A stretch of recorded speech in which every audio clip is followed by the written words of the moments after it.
Why don't Nintendo make racing games anymore? Look, there are 4 first-party racing titles to release for the Nintendo Switch console. Can you even name them? Okay, you're probably thinking of Mario Kart 8 Deluxe, and yes, that's one.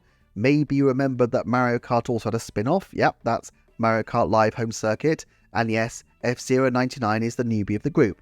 The one more, well, if it even counts as a racing title, it's 2022's eShop treat, Kirby's Dream Buffet, although only one of its modes is strictly to do with racing, so even then, that's a pretty arguable one. 4 titles, and only 2 retail titles, both of which are in the same franchise, for the 6th most popular genre of video games in existence, a genre that has given Nintendo its biggest selling titles on the Wii U, 3DS, and Switch. It seems pretty pathetic. You'd think that Nintendo, not being entirely ambivalent to, money, would be up to speed with the speedsters, but no. Their legacy racing franchises have withered on the vine. Wave Race hasn't seen a title since Wave Race Blue Storm back in the early days of GameCube.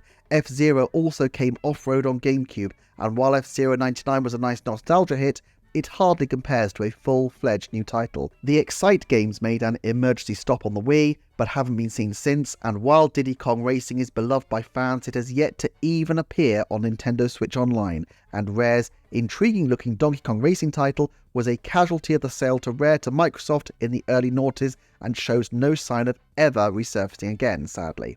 Now, I get that Mario Kart is a huge title, and perhaps they feel it's all they need, but the same logic doesn't seem to apply in other genres. The fighting genre is, relatively speaking, more niche, but the outsized success of Super Smash Bros. Didn't stop Nintendo from releasing 2 titles in 2017, ARMS and Pokken Tournament, plus the Warriors games, which are really heir to the side-scrolling beat-em-ups of old.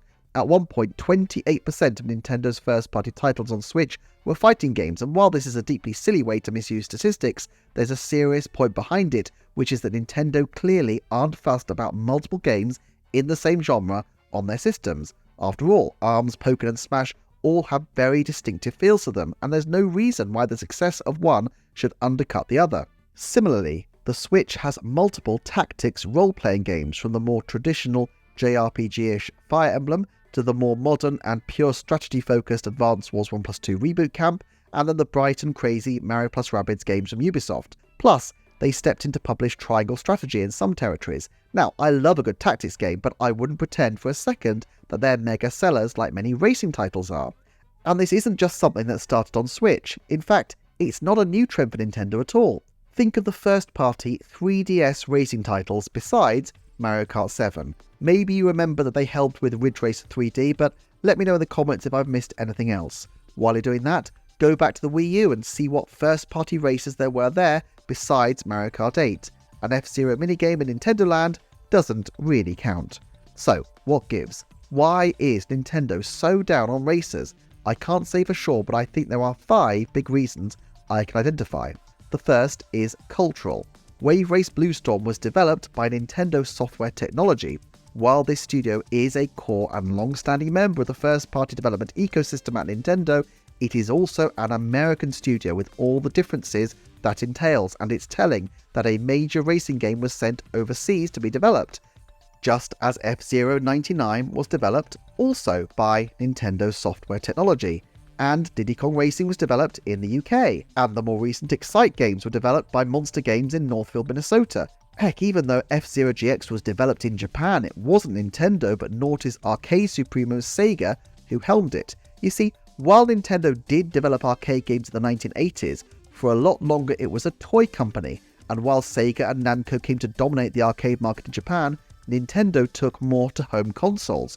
What this means is that the senior developers of Nintendo now are the people who in the 1980s, when the video game industry was booming again, had their choice of places to work, and they chose not to hitch their wagon to the big arcade racing teams, but instead to a team doing things rather differently for the home market. And that's not to say they have no racing pedigree. Senior development executive and Nintendo Direct superstar Shinya Takahashi was also the director of Wave Race 64, but fundamentally an arcade experience is designed for quick thrills and providing something with easy to understand appeal again, whereas Nintendo's philosophy has always been about fun and smiles and coming at things in a slightly different manner. It's not that Nintendo doesn't want to develop racing games so much as that they don't really think in a way that puts racing titles at the top of their agenda. In fact, Rather than an adrenaline-fueled arcade experience, they went the opposite route. Interviewed in connection with the Nintendo Classic Mini, Shigeru Miyamoto pointed out that he wanted the original Super Mario Kart to be a fun, light-hearted game where you zip around unrealistically in cars. He went on, it wouldn't be the life-or-death, dangerous world of F1 racing, but more the atmosphere of screeching wheels as you zip around an amusement park. To be more specific, we wanted to make a game where there was more fun to the driving than simply cornering. That's why, during the development, it was decided that no one would be allowed to test the game in two-player mode. That was something the whole staff agreed on actually. In a two-player race, it's the competition itself that's fun, overtaking your opponent with skillful cornering for instance.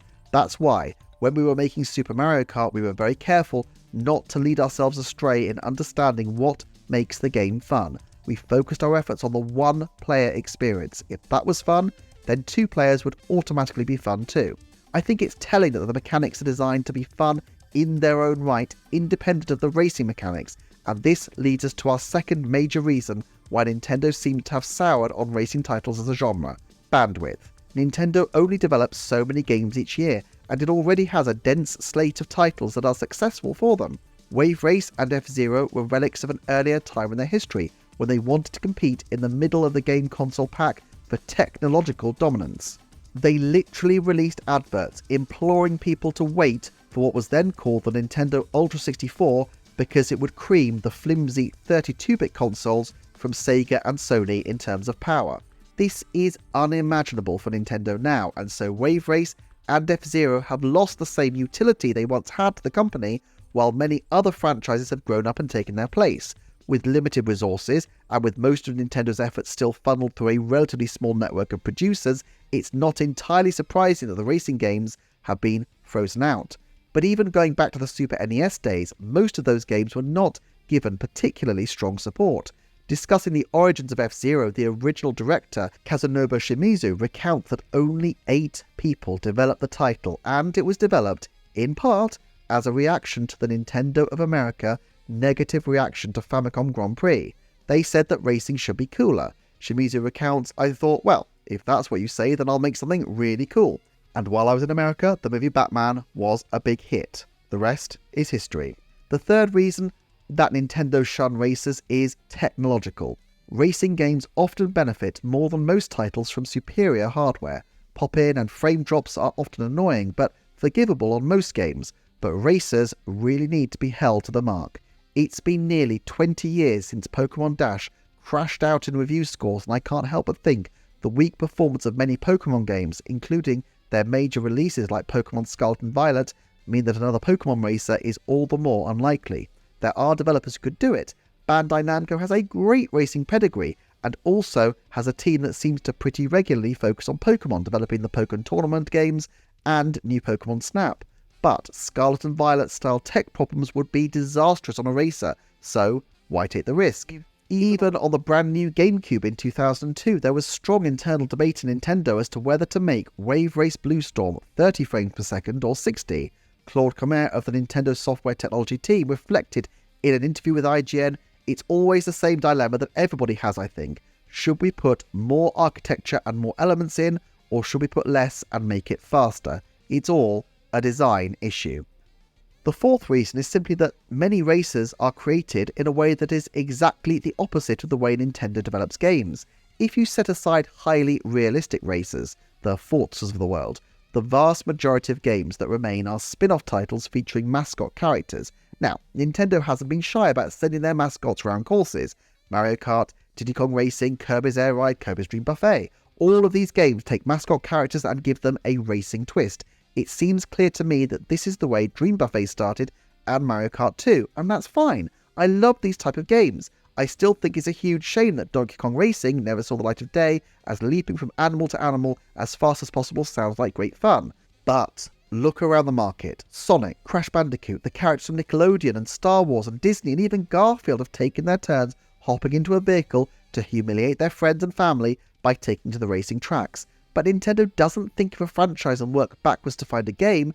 They create a demo of a game and then think how to skin it. If Nintendo developed a new racer, it would be because they had a gameplay demo that was airtight and felt different and fresh, and only then would they decide if it needed to be appended to an existing franchise or whether they would try to sell it as a unique experience. Remember, at one point, even Splatoon could have used Mario characters.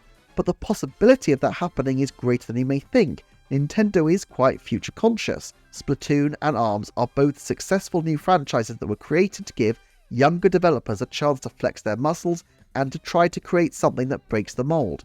They also have more Western developers now, with Nintendo Software Technology, those of Wave Race and F-Zero 99 fame, having 2 recent credits on Mario vs Donkey Kong and F-Zero 99, plus there's Retro Studios and Next Level Games.